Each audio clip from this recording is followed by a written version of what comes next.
Mes chers compatriotes, bonjour, bonsoir selon l'endroit de la planète où vous vous trouvez.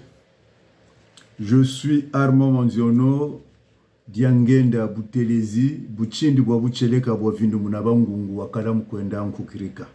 Jean le Baptiste, Kulucha Bonga Munzwabu. Pakaula Balembana. Ngekugandiri Kubelo Changa. Jamaïca Wamazulu. Ma communication d'aujourd'hui s'intitule « Une décennie de pagaille dans la diaspora, un jour pour le patriote ». Mes chers compatriotes, la vérité n'a pas de tolérance et n'a pas de tombe. On est responsable de ce qu'on n'a pas essayé d'empêcher. Si vous reconnaissez le mal, vous devez le dénoncer puis le combattre. Celui qui ne sait pas est un imbécile. Celui qui sait, qui ne dit rien, est un criminel. L'esclave qui n'est pas capable d'assumer sa révolte ne mérite pas que l'on s'apitoie sur son sort. Cet esclave répondra seul de son malheur s'il se fait des illusions sur la condescendance suspecte d'un maître qu'il prétend la franchir. Seule la lutte libère, dit-on. Je crois qu'il vaut mieux dire la vérité que mentir. Je crois qu'il vaut mieux être libre qu'être esclave. Et je crois qu'il vaut mieux savoir qu'être ignorant. Il vaut mieux être pendu pour la loyauté que être récompensé pour la trahison et la division. La vermine de la diaspora militante est née pour être écrasée. Qui veut être riche au bout de l'an sera pendu à la Saint-Jean. Il ne faut pas parler de concorde aux imbéciles, heureux et stupides de la diaspora militante.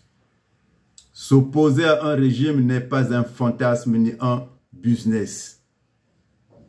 La diaspora militante est une succession des imbéciles heureux, stupides et de la vermine, dixit le vieux sage Corbeau machuaniste.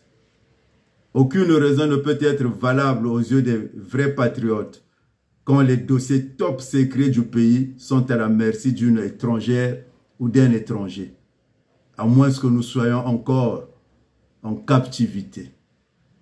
La vérité crue et la justice sont des leviers de la souveraineté pour notre dignité et notre liberté. La bêtise en politique des nécessités de la diaspora au chevet des ministres, politiciens et politiciens du Congo, en plus de leur accompagnement à un palmarès, avant que le temps révèle leur vraie nature. La Bible nous enseigne que la parabole de Dieu juge les sentiments et les pensées du cœur. Hébreux 4:12. À cet effet, l'homme ne peut pas cacher ses sentiments et ses pensées à l'omniscience de Dieu. C'est à partir de là que le patriote découvre qui sont vraiment ces jongleurs vermines de la diaspora militante qui ne sont ni vrais ni fidèles, car le temps viendra où ils ne pourront plus s'excuser ni avoir une deuxième chance et ne pourront plus faire semblant de ce qu'ils ne sont pas. Grosso modo, les jongleurs vermines de la diaspora, soi-disant militantes, sont spécialisés dans le harcèlement, l'extorsion de fonds,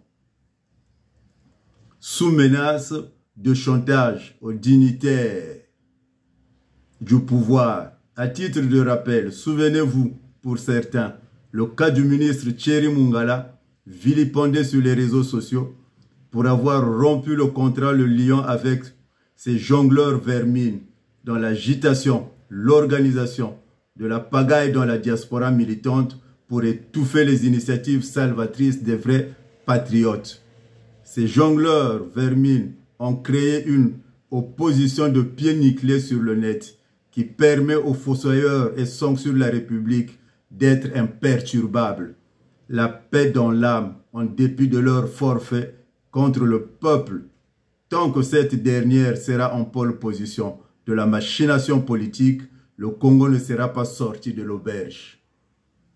Armand Manziono, Diangenda, Boutelezi, Bouchindi, Boucheleka, Bouavindu, Munabangungu, Wakaramu, Kwenda, Nkukrika, Jean le Baptiste, Kulucha Bonga Munzwaku, Ngekugandri Kubelo Changa, Bakaula Balembana, Jamaïka Wamazulu.